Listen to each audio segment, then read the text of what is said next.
Okay, and then a fourth usage of nasakh. And this is also very, very important to avoid misunderstanding of early statements. A temporary suspension of implementation of a text due to a change of conditions. And you have again from Qatada a statement. This is not a particular verse he quoted, but he said all verses like this were abrogated by the verse of the sword. For instance, أعوذ بالله من الشيطان الرجيم ود كثير من أهل الكتاب لو يردونكم من بعد إيمانكم كفارا حسدا من عند أنفسهم من بعد ما تبين لهم الحق فاعفوا واصفحوا حتى يأتي الله بأمره. Verse 109 from Al-Baqarah, many of the people of the scripture long to make you disbelievers after your belief through envy on their own account. After the truth has become manifest unto them, forgive and be indulgent toward them until Allah gives His command. And then Ayat al-Sayf is verse 9 from Surah At-Tawbah. فَإِذَا انْسَلَخَ الْأَشْهُرُ الْحُرُمُ فَاقْتُلُوا الْمُشْرِكِينَ حَيْثُ وَجَدْتُمُوهُمْ. Then when the sacred months have passed, slay the idolaters wherever you find them. And Abdullah Juday, he says, neither verse has been abrogated in the technical sense. Each is applicable in a given circumstance, and the circumstances in which Qatada and others pronounced abrogation of every verse similar to 2:109 by the verse of the sword was because the Muslims were in a state of war with their neighbors at that time. So there are certain circumstances in which that is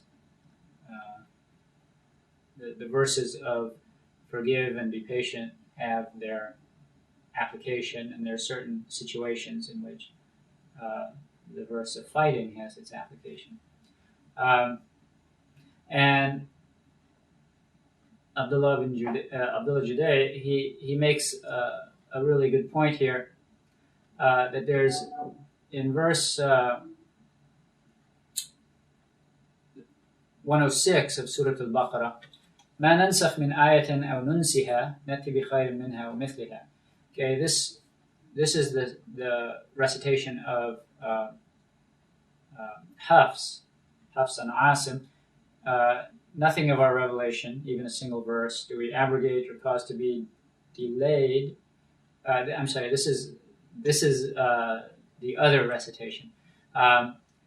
Hafs recitation, nunsiha, means that the verse is caused to be forgotten.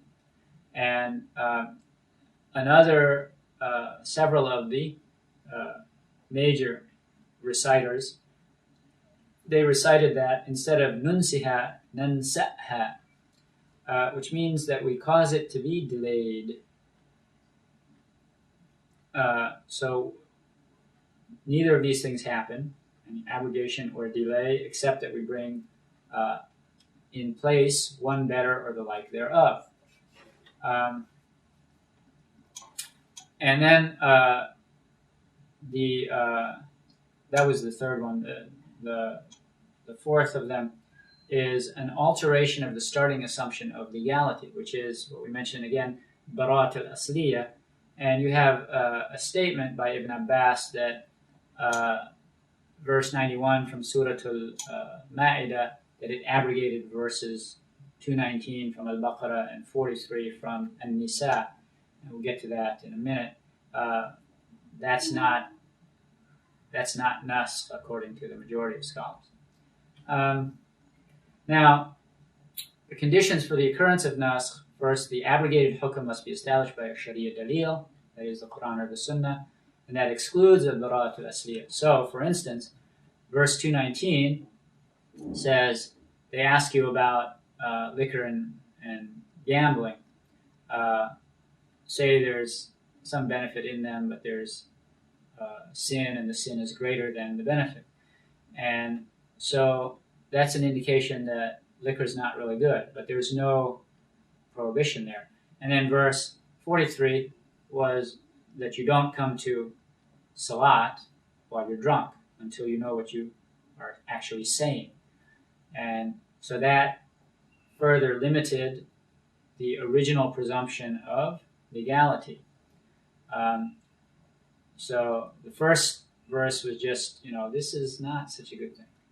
Second, there's an actual action that you're required to take.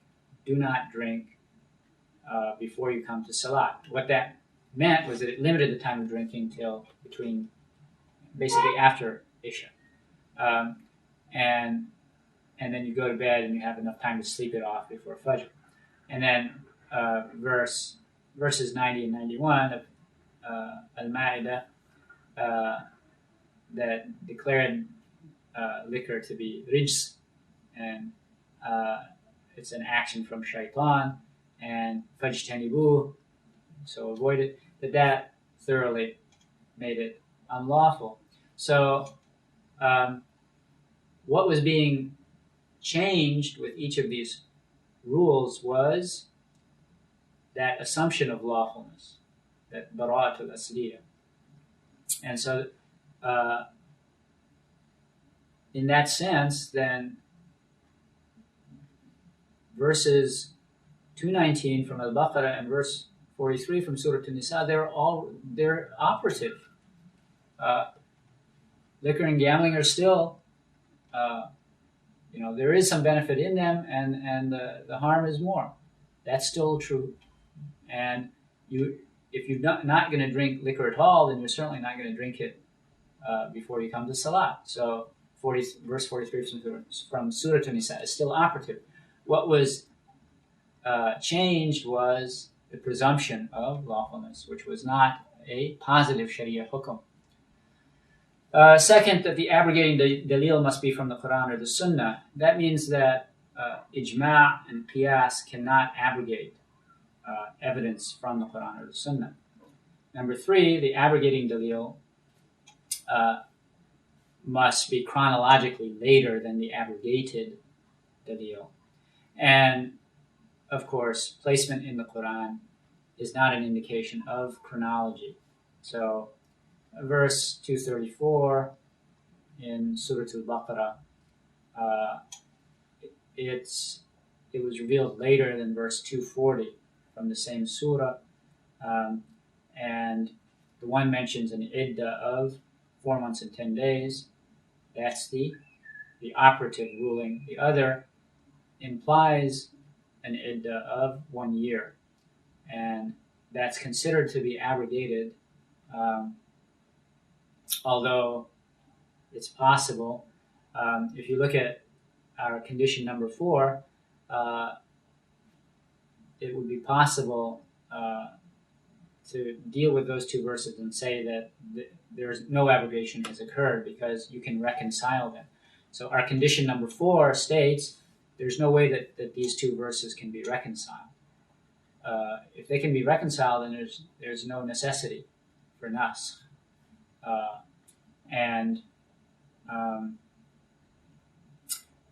because takhsis is a form of reconciling two dalils, then takhsis is not considered to be naskh. And now, as far as evidence for its occurrence, I mean, this is a major area of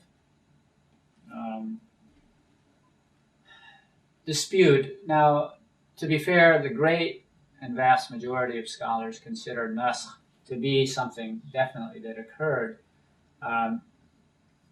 And the original dispute, the discussion of naskh in the Quran, the people who were disputing with the Muslims were the Jews. And so in disputing with them, the evidence that was first summoned was logical, that Allah is the lawgiver. He has the prerogative to replace one law with another as he sees fit. And that this is consistent with his wisdom because as individuals and societies develop, their needs and their capacities change, and their ability to take on more responsibility changes. And in certain situations, naskh is a relaxation after hardship, it's a sign of mercy. And sometimes it's a test of obedience. As Allah said about the Qibla, وَمَا جَعَلْنَا الْقِبْلَةَ الَّتِي كُنْتَ عَلَيْهَا إِلَّا لِنَعْلَمَ مَنْ يَتَّبِعُ الرَّسُولَ مِمَّنْ يَنْقَلِبُ عَلَى عَقِبَيْهِ. And we appointed the Qibla which you formerly observed only that we might know him who follows the messenger from him who turns on his heel. And that is similarly alluded to in another passage in Surah Al-Baqarah. أَمْ تُرِيدُونَ أَن تَسْأَلُوا رَسُولَكُمْ كَمَا سُئِلَ مُوسَى مِنْ قَبْلُ. Or would you question your messenger as Moses was questioned before?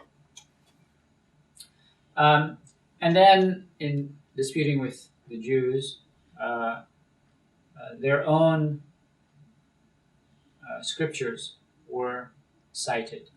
So, the children of Adam, there was a limited number of them, Adam and Eve, and so brothers married sisters, and so therefore incest was lawful for them, but not for later generations. And every kind of animal was lawful to Noah, except for blood. Abraham was ordered to sacrifice his son. Of course, there's some dispute between us and the people of the book about which son that was, but then he was ordered not to. So the rule was canceled. And also, worldly activities were once lawful on the Sabbath, but prohibited to Moses' people. The children of Israel were ordered to kill those who worshipped a calf, and they were told to stop before completing the job. Marrying two daughters was lawful in Jacob's time, forbidden in Moses's. And then when debating with the Jews, with the Christians, divorce was lawful in Moses's time, but prohibited by Jesus.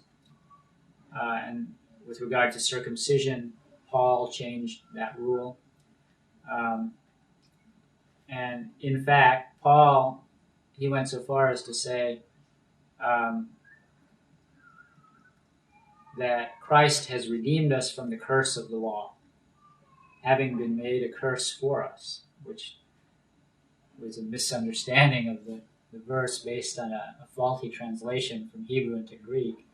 According to Chaim Maccabee, if you read a book called The Mythmaker, fantastic book on the role of Paul in the formulation of Christianity. Anyway, now with regard to our scripture, when we as Muslims are debating about does naskh occur, the verse that we mentioned earlier from Surah Al-Baqarah 106, ما ننسخ من آية أو ننسها نأتي بخير منها أو مثلها ألم تعلم أن الله على كل شيء قدير. Nothing of our revelation, even a single verse, do we abrogate or cause to be forgotten, but we bring in place one better or the like thereof. Don't you know that Allah is able to do all things? Now, the other side, those Muslims who say that naskh doesn't occur in our context, in other words, that there's no verse of the Quran that has been abrogated, they say, well, ayah can refer to communication or message, and therefore what it's talking about is naskh between the Sharia of one prophet and another, which they accept, and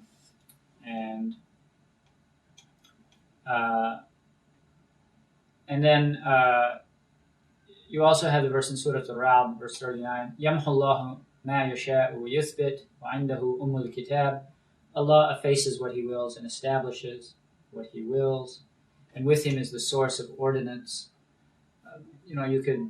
Those who dispute, they say that refers to the Lawh al-Mahfuz, and this refers to His rules regarding the creation. So and so will have a child. Now the rule comes that that child will die. Like that. That's their interpretation of that.